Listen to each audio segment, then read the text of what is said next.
好，那这个地方呢，最后呢，我们来加上一点点的声音哈，让它有一个背景音乐，那执行起来呢，会比较有感觉。好，那至于每一个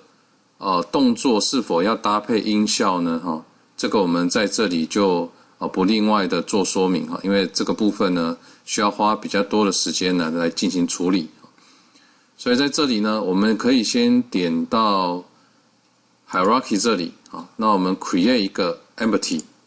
好，那我们叫做 sound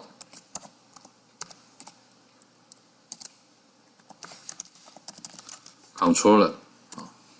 然后在里面呢，我们很简单的加上一个 component， 好，那这个 component 呢，我们叫做 audio 的 source， 好 source，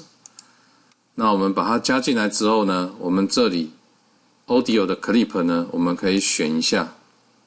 好，那我们假设用它原本游戏的这个背景音乐来做示范。然后这里呢 loop 呢，就是让它可以反复的执行。好，那这样子的话呢，我们在游戏一开始执行的时候呢，它就会有一个声音的一个效果。那这个声音呢，就可以搭配着我们的游戏，有一个背景的一个音乐。那这个呢，就让同学呢，来进行一个加入的一个动作，加上一个背景的音效。那这个音效你也可以自己去找，你喜欢的声音呢，把它放进来，